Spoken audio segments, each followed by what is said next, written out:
TNU சரிப்பு நடத்தக்கூடிய SI exam department கோட்டாங்க படிக்கக்கூடிய காவல்துறை சொந்தங்கள் எல்லாருக்குமே தெரியும். நேற்றைய தினம் வந்து டிஎன்யூ சரிப்பு வெப்சைட்ல நியூ சிலபஸை வந்து அப்டேட் பண்ணியிருந்தாங்க. ப்ரீவியஸ் சிலபஸை மேட்ச் பண்ணும்போது இப்போ இருக்கக்கூடிய நியூ சிலபஸ் வந்து ப்ரீவியஸ் சிலபஸில் வந்து நம்ம என்ன படிக்கணும், எப்படி படிக்கணும் அப்படிங்கிற மாதிரி ஒரு டாபிக் இருந்துச்சு. பட் நியூ சிலபஸை பொறுத்த மட்டும் அந்த டாபிக் மட்டும்தான் இருக்குது. அதாவது ஆல்ரெடி நம்ம பிசியாக இருந்திருக்கோம், நம்ம இந்த போஸ்டிங்கை வந்து தகுதியானவர் தானா, இவருக்கு அடிப்படை தகுதி இருக்கா அப்படிங்கிற மாதிரி வந்து செக் பண்ணுவாங்க. அப்போ அதுக்கு தகுந்த மாதிரி நம்ம ப்ரிப்பரேஷன் பண்ணணும் அப்படின்னா அதை கிளிக் பண்ணி ஜாயின் பண்ணிக்கோங்க. அதே மாதிரி இந்த பிஎன்எஸ்ஸை பொறுத்த மட்டும் பாரதிய நியாய சங்கீதா கிட்டத்தட்ட 20 அத்தியாயம் இருக்குது. அதே மாதிரி 358 பிரிவுகள் இருக்கு. அதை நம்ம நல்லா படிக்கிற மாதிரி இருக்கும். எடுத்த உடனே வந்து நீங்க செக்ஷனை பார்க்காம நம்முடைய அகாடமி சார்பா டிபார்ட்மெண்ட் கோட்டா எஸ்ஐக்கு வந்து ஸ்பெசிஃபிக்கா BNS, BNSS, BSA, BSO and ஃபர்தரா என்னென்ன இருக்கோ அது எல்லாமே வந்து நம்முடைய யூடியூப் சேனல்ல டெய்லியுமே வந்து 1 by 1 வந்து பார்க்க போறோம்.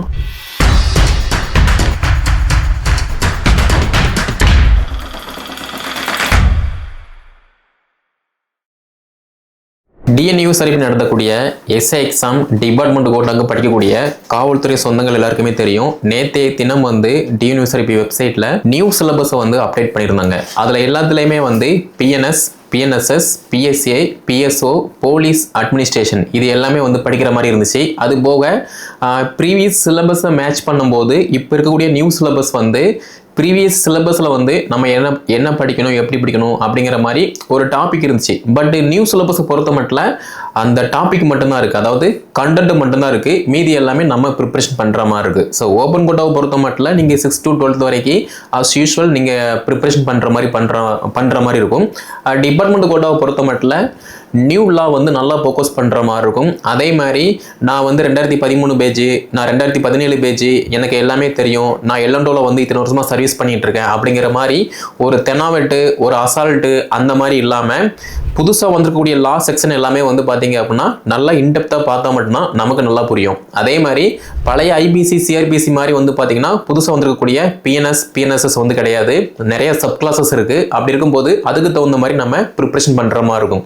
நம்ம ப்ரீவியஸ் வீடியோ தொகுப்பில் வந்து பிஎன்எஸ்னா என்ன, பிஎன்எஸ்எஸ்னா என்ன, பிஎஸ்ஐனா என்ன, அப்புறம் போலீஸ் ஸ்டாண்டிங் ஆர்டர்னா என்ன அப்படிங்கிற மாதிரி நம்ம டீட்டெயிலாக பார்த்துருந்தோம். இதுலையுமே வந்து நிறைய பேர் வந்து என்ன கேட்டிருந்தீங்க அப்படின்னா, சார் இந்த செக்ஷனை எல்லாமே வந்து நம்ம படிக்கணுமா, நமக்கு தேவையானது மட்டும் படித்தா போதுமா அப்படிங்கிற மாதிரி கேட்டிருந்தீங்க. அது மட்டும்தான் ஃபேக்ட். ஏன்னா நம்ம ஒரு எஸ்ஏ ஆக போகிறோம் அப்படின்னா அந்த எஸ்ஐக்கு தேவையான செக்ஷன் மட்டும் நம்ம நல்லா படித்தா போதும். அதே மாதிரி நம்ம இன்டர்வியூ அட்டன் பண்ணுறோம், அதாவது எக்ஸாம் பிசிக்கல் எல்லாமே கிளியர் ஆகிற பட்சத்தில் வந்து நம்ம இன்டர்வியூ போகிற மாதிரி இருக்கும். அந்த இன்டர்வியூ சேம்பரில் ஆல்ரெடி நம்ம பிசியாக இருந்திருக்கும், நம்ம இந்த போஸ்டிங்கை வந்து தகுதியானவர் தானா, இவருக்கு அடிப்படை தகுதி இருக்கா அப்படிங்கிற மாதிரி வந்து செக் பண்ணுவாங்க. அப்போ அதுக்கு தகுந்த மாதிரி நம்ம ப்ரிப்பரேஷன் பண்ணணும் அப்படின்னா ஈஸியாக வந்து எக்ஸாமும் கிளியர் பண்ண முடியும், பிசிக்கலும் கிளியர் பண்ண முடியும், அதே மாதிரி இன்டர்வியூமே வந்து கிளியர் பண்ண முடியும். அதை விட்டுட்டு நான் வந்து அப்படி தான் இருப்பேன், எக்ஸாம் அப்ளை பண்ணதுக்கப்புறமா படிப்பேன் அப்படிங்கிற மாதிரி இல்லாமல் டிபார்ட்மெண்ட் கோட்டா ஒன்ஸ் நீங்கள் ப்ரிப்பரேஷன் பண்ண பிளான் போட்டுட்டீங்க அப்படின்னா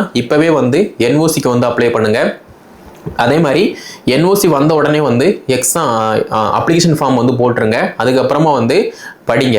அதே மாதிரி இந்த சிஎல், எம்எல் இப்போவே வந்து நீங்கள் வந்து வாங்க வேண்டாம். உங்களால் டியூட்டி பார்த்துக்கிட்டே படிக்க முடியுது அப்படின்னா நீங்கள் எம்எல்ஓ, சிஎல்ஓ போட்டு ஃபுல் டைமாக உட்காந்து படிப்பீங்க. அப்படி இல்லை, நான் வந்து டியூட்டி பார்த்துக்கிட்டே படிக்க முடியல, நான் லீவு போட்டால் தான் ஃபுல் டைமாக படிப்பேன் அப்படின்னா அது வந்து உங்களுடைய ரெஸ்பான்சிபிள். ஏன்னா நிறைய பேருக்கு வந்து ஃபேமிலி ப்ராப்ளம் இருக்கும், ஒரு சில கமிட்மெண்ட் இருக்கும். அப்படி பார்க்கும்போது லீவு போட்டதுக்கப்புறமா நம்ம அதில் ஃபோக்கஸ் பண்ணுற மாதிரி இருக்கும். ஸோ அப்படி இல்லாமல் நம்முடைய கனவு வந்து எஸ்ஐக்காக நம்ம வந்து லீவ் போட்டிருக்கோம், ஸோ ஃபுல் டைமாக படிக்கணும் அப்படிங்கிற மாதிரி ஒரு மைண்ட் செட்டை ஃபிக்ஸ் பண்ணி படித்தா மட்டும்தான் ஈஸியாக வந்து பாஸ் பண்ண முடியும். ஸோ நம்முடைய அகாடமி சார்பாக என்ன பண்ண போகிறோம் அப்படின்னா இந்த பிஎன்எஸ், பிஎன்எஸ்எஸ், பிஎஸ்சிஐ இது எல்லாத்துக்குமே சேர்த்து டெஸ்ட் பேஜ் வந்து நம்ம கான்டாக்ட் பண்ண போகிறோம். இது எல்லாத்துலேயுமே வந்து பார்த்தீங்கன்னா ஒரு சப் இன்ஸ்பெக்டருக்கு என்ன வேணுமோ அது மட்டும்தான் வந்து கவர் பண்ணுற மாதிரி இருக்கும். அதே மாதிரி வீடியோ கிளாஸஸை பொறுத்த மட்டும் அது வந்து கட்டாயம் கிடையாது. எங்களோட டைமில் நாங்கள் ஃப்ரீயாக இருக்கும்போது அந்த கிளாஸஸ் எல்லாமே நாங்கள் உங்களுக்கு அப்டேட் பண்ணுவோம், அதை நீங்கள் வந்து ஃபாலோ பண்ணிக்கலாம். அதர்வைஸ் வந்து பார்த்தீங்கன்னா டெஸ்ட் பேஜை பொறுத்த மட்டும் பாரதிய நியாய Sangeetha, Bharatiya Nagarik Suraksha Sanhita, Bharatiya Sakshya Adhiniyam, police standing order, police administration இது எல்லாமே வந்து டீட்டெயிலாக வந்து கொடுக்குற மாதிரி இருக்கும். அதை நீங்கள் ஃபாலோ ஃபாலோ பண்ணிக்கலாம். ஓகேவா? ஸோ கீழே டிஸ்கிரிப்ஷனில் நான் டெலிகிராம் லிங்க் கொடுத்துருக்கேன், டிபார்ட்மெண்ட் கோட்டாக்கான டெலிகிராம் லிங்க் கொடுத்துருக்கேன், அதை கிளிக் பண்ணி ஜாயின் பண்ணிக்கோங்க. அதே மாதிரி இந்த பிஎன்எஸ்ஸை பொறுத்த மட்டும் பாரதிய நியாய சங்கீதா கிட்டத்தட்ட 20 அத்தியாயம் இருக்கு. அதே மாதிரி 358 பிரிவுகள் இருக்கு. அதை நம்ம நல்லா படிக்கிற மாதிரி இருக்கும். எடுத்த உடனே வந்து நீங்க செக்ஷனை பார்க்காம ஃபர்ஸ்ட் சாப்டர் என்ன, அத்தியாயம் வந்து என்ன சொல்லுது அப்படிங்கிற மாதிரி பாருங்க. இப்போ பிஎன்எஸ் பொறுத்த மட்டும் 20 அத்தியாயம் இருக்கு அப்படின்னா இந்த 20 அத்தியாயம் வந்து என்னென்ன இருக்கு அப்படிங்கிற மாதிரி டீட்டெயிலா வந்து பாருங்க. ஓகேவா? நெக்ஸ்ட் பாரதிய நகரிக் சுரச சங்கீதா, இதுல வந்து பார்த்தோம்னா 39 அத்தியாயம், அதே மாதிரி 531 பிரிவுகள் இருக்கு. இதுவுமே வந்து மஸ்ட் இம்பார்ட்டன்ஸ். ஸோ இதுலயுமே வந்து பிஎன்எஸ் எப்படி ஃபாலோ பண்றீங்களோ அதோட வந்து கம்பேர் பண்ணி படிங்க. ஸோ பிஎன்எஸ் பொறுத்த மட்டும் ஒரு ஆணோ பெண்ணோ தப்பு பண்ணிட்டாங்க அப்படின்னா அதுக்கு என்ன பனிஷ்மெண்ட், என்ன செக்ஷன் அப்படிங்கிற மாதிரி வந்து கேஸ் வந்து ரிஜிஸ்டர் பண்ணுவோம். பிஎன்எஸ்எஸ் பொறுத்த மட்டும் நம்ம கேஸ் ரிஜிஸ்டர் பண்ணிட்டோம் அப்படின்னா கோர்ட்ல வந்து நம்ம எப்படி சமர்ப்பிக்கும் அப்படிங்கிற மாதிரி எல்லா நடைமுறையுமே வந்து பிஎன்எஸ்எஸ்ல வந்து ஃபாலோ பண்ணுவோம். பிஎஸ்சியை பொறுத்த மட்டும் 12 அத்தியாயம், அதே மாதிரி 170 பிரிவுகள் இருக்கு. இதை பொறுத்த மட்டும் ஒரு கேஸ் ஃபைல் பண்ணியாச்சு, பட் இவன் தான் குற்றவாளி, இந்த பொண்ணு தான் குற்றவாளி அப்படின்னு நிரூபிக்கணும் அப்படின்னா சாட்சியம் என்ன அப்படிங்கிற மாதிரி சொல்லக்கூடியது பிஎஸ்சி. அப்போ மூணையுமே மேட்ச் பண்ணி படிக்கணும். நீங்க சும்மாட்டுக்கு வந்து மனப்பாடம் பண்ணீங்க அப்படின்னா எக்ஸாம்ல வந்து மறந்து போயிடும். அதே மாதிரி இன்டர்வியூல வந்து நம்ம வந்து ஃபோக்கஸ்டா வந்து ஆன்சர் பண்ண முடியாது. ஸோ நீங்க ப்ராக்டிக்கலா படிங்க. நான் எஸ்ஐ ஆக போறேன், ஒரு ஸ்டேஷன்ல நான் டியூட்டி பார்த்துட்டு இருக்கேன், என்கிட்ட வந்து ஒரு மர்டர் கேஸ் வருது, ஒரு ரேப் கேஸ் வருது, சம்திங் வேற ஏதாவது ஒரு கூட்டு கொள்ளை கேஸ் வருது அப்படின்னா நான் எப்படி அதை அப்ரோச் பண்ண போறேன், நான் எப்படி எஃப்ஐஆர் ஃபைல் பண்ண போறேன் அப்படிங்கிற மாதிரி வந்து நீங்க திங்க் பண்ணி வந்து இந்த செக்ஷன் எல்லாத்தையுமே வந்து படிக்கணும். அதே மாதிரி பழைய அட்டெம்ப்ட் மர்டருக்கு வந்து பாத்தீங்கன்னா 302, 303 இந்த மாதிரி இருந்துச்சு. பட் இப்போ அட்டெம்ப்ட் மர்டருக்கு வந்து பாத்தீங்க அப்படின்னா 101, 100, 102 இந்த மாதிரி வந்துருச்சு. அப்போ டோட்டலா வந்து செக்ஷன் மாறுது, சாப்டர் மாறுது, சப் கிளாஸஸ் எல்லாமே மாறுது. அப்போ அதுக்கு தகுந்த மாதிரி நம்ம அடாப்ட் ஆகணும். ஓகேவா? அதே மாதிரி நான் காவல்துறையில வந்து 10-15 வருஷமா ஒர்க் பண்ணிட்டு இருக்கேன், எனக்கு தான் எல்லாமே தெரியும் அப்படிங்கிற மாதிரி ஒரு சில காவல்துறை சொந்தங்கள் வந்து இருப்பீங்க. அப்படி இருக்காதீங்க. உண்மையிலேயுமே வந்து டிபார்ட்மெண்ட் கோட்டாவில் எஸ்ஏ ஆகணும் அப்படிங்கிற மாதிரி ஆசை இருந்துச்சு அப்படின்னா நீங்க எப்படி புதுசா படிக்க ஸ்டார்ட் பண்ணீங்களோ அதே மாதிரி வந்து ஸ்டார்ட் பண்ணுங்க. இங்க வந்து ஜூனியர் சீனியர் அப்படிங்கிற மாதிரிலாம் பாகுபாடு வேண்டாம். பாஸ் பண்ணணும், டபுள் ஸ்டார் வச்ச யூனிஃபார்ம் போடணும் அப்படின்னா அதுக்கு நீங்க படிச்சா மட்டும்தான் போட முடியுமே தவிர ஈகோ பார்த்துட்டு இருந்தீங்க அப்படின்னா கதைக்காகாது. ஓகே? அதே மாதிரி ஒரு செக்ஷன் வந்து உங்களுக்கு நீங்க படிக்கும் போது கொஞ்சம் கஷ்டமா இருக்கு அப்படின்னா அதுக்கு தகுந்த மாதிரி பக்கத்துல உள்ள சக காவலரோட வந்து ஷேர் பண்ணுங்க. இந்த மாதிரி இந்த செக்ஷன் வந்து இப்படி இருக்கு, இது வந்து என்ன மேட்ரு, இதை படிக்கலாமா வேண்டாமா ஏட்டையா அப்படிங்கிற மாதிரி நீங்க ஷேர் பண்ணும்போது அவர் ஒரு டிப்ஸ் சொல்லுவாரு, நீங்க ஒரு டிப்ஸ் சொல்வீங்க. இந்த செக்ஷன் வந்து எப்போதுமே மறக்காது. அதே மாதிரி இவங்கிட்ட போய் என்ன கேட்க, இவர்கிட்ட போய் என்ன கேட்க அப்படிங்கிற மாதிரி இல்லாம ஜூனியரா இருந்தாலும் சரி, சீனியரா இருந்தாலும் சரி, நீங்க கேட்கும்போது மட்டும்தான் அவங்க ஏதாவது ஒரு ஐடியா கொடுப்பாங்க. எப்போதுமே வந்து நம்ம ஒரு விஷயத்த கத்துக்கிட்டோம், அந்த விஷயத்த மற்றவங்களுக்கு சொல்லிக் கொடுக்கும் அப்படின்னா மட்டும்தான் நம்ம அதுல வந்து ஸ்ட்ராங் ஆகும். நம்ம கத்துக்கிட்டதை நம்மளே வச்சுக்கிட்டோம் அப்படின்னா அதுல ஒரு பயனும் கிடையாது. நம்ம கத்துக்கிட்டதை நம்ம எப்போ மற்றவங்களுக்கு ஷேர் பண்றோமோ அப்போ நானுமே இன்னும் நல்லா ஃபீல்ட் ஆவேன், நீங்களுமே வந்து நல்லா ஃபீல்ட் ஆவீங்க. அப்படி பார்க்கும்போது லாவில் ஒரு செக்ஷன் படிக்கீங்க அப்படின்னா அந்த லா செக்ஷனை நம்ம எப்படி நடைமுறைப்படுத்தணும், அது என்ன சொல்லுது அப்படிங்கிற மாதிரி சக காவல்துறை நண்பர்களோட நீங்க ஷேர் பண்ணும்போது ஈஸியா வந்து அந்த செக்ஷன் உங்களுக்கு எப்போதுமே வந்து மறக்காது. ஓகேவா?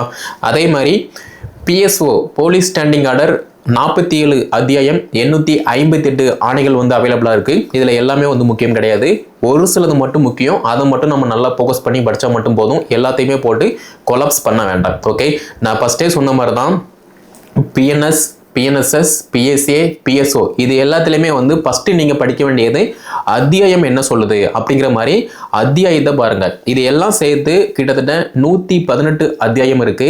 ஒரு நாளைக்கு ஒரு 25-30 படிச்சீங்க அப்படின்னா ஈஸியா ஒரு 1 வீக்ல வந்து ஒவ்வொரு அத்தியாயம் என்ன அப்படிங்கிற மாதிரி டீட்டெயிலா வந்து படிச்சிடலாம். இந்த அத்தியாயத்தை படிக்கும் போதே வந்து நம்ம எதை படிக்கணும், எதை படிக்கக்கூடாது, எது முக்கியம், எது முக்கியம் இல்லை அப்படிங்கிற மாதிரி ஈஸியா வந்து நம்மளால கேட்ச் பண்ண முடியும். ஓகேவா? நெக்ஸ்ட் இதையெல்லாம் சேர்த்து கிட்டத்தட்ட 1917 செக்ஷன் வந்து அவைலபிளா இருக்கு, பிஎஸ்ஓ சேர்த்து. அப்ப இதையுமே நம்ம படிக்கும்போது அத்தியாயம் படிக்கும்போது நமக்கு வந்து தெரிஞ்சிடும் எதை படிக்கணும், எதுக்கு நம்ம முக்கியத்துவம் கொடுக்கணும் அப்படிங்கிற மாதிரி தெரிஞ்சிடும்.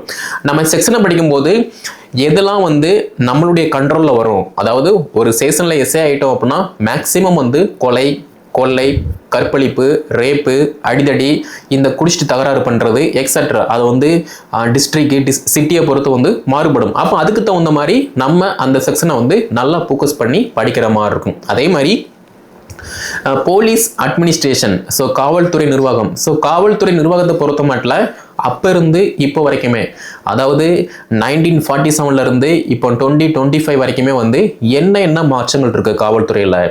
நம்ம ஒரு மாவட்டத்தில் ஒர்க் பண்ணுறோம் அப்படின்னா அந்த மாவட்டத்தில் யார் எஸ்பியா இருக்கா, ஒரு சிட்டி அப்படின்னா அங்கே யார் ஐஜியா இருக்கா, யார் டிஐஜியா இருக்கா, அங்கே வந்து என்னெல்லாம் ஸ்பெசிபிக் இருக்குது. இப்போ கோயம்புத்தூர் அப்படின்னா கோயம்புத்தூரில் வந்து காவல்துறை மியூசியம் இருக்குது. சென்னையை பொறுத்த மட்டும் சென்னை வந்து காவல்துறை மியூசியம் இருக்குது. அதே மாதிரி ரயில்வே மண்டலங்கள் என்ன, ஸோ எவ்வளவு காவல்துறை வட்டங்கள் இருக்குது அப்படிங்கிற மாதிரி எல்லாத்தையுமே வந்து டீட்டெயிலாக வந்து பார்க்குற மாதிரி இருக்கும். ஸோ இது வந்து காவல்துறை நிர்வாகம் டே டு டே லைஃப்பில் நம்ம டெய்லியுமே வந்து அப்டேட் ஆகணும். எப்போதுமே வந்து ஒரு துறையில் நம்ம இருக்கோம் அப்படின்னா அந்த துறை சார்ந்த தினசரி நிகழ்வுகளை வந்து நம்ம வந்து பார்க்கணும். அப்படி பார்க்கும்போது மட்டும்தான் நம்ம அப்டேட்டாக இருப்போம். அப்படி இல்லை, எதுவுமே இல்லாமல் சும்மா வந்தோம், யூனிஃபார்மை போட்டோம், டியூட்டி பார்த்தோம், வீட்டுக்கு வந்தோம், தூங்கணும் அப்படிங்கிற மாதிரி இருந்தோம் அப்படின்னா 10ல் 11 மட்டும்தான் நம்ம இருப்போம். நிறைய பேர் வந்து பார்த்தீங்கன்னா கிரேட் 2 பிசிஆர் இருந்து குரூப் 1 எக்ஸாமுக்கு ப்ரிப்பரேஷன் பண்ணுறாங்க, குரூப் 2 ஏக்கு ப்ரிப்பரேஷன் பண்ணுறாங்க, அதாவது குரூப் 2 குரூப் 4 இந்த மாதிரி எக்ஸாமுக்கு வந்து ப்ரிப்பரேஷன் பண்ணுறாங்க. ஸோ இது எல்லாமே வந்து என்ன ஆகும் அப்படின்னா அடுத்தடுத்த பதவிக்கு வந்து நமக்கு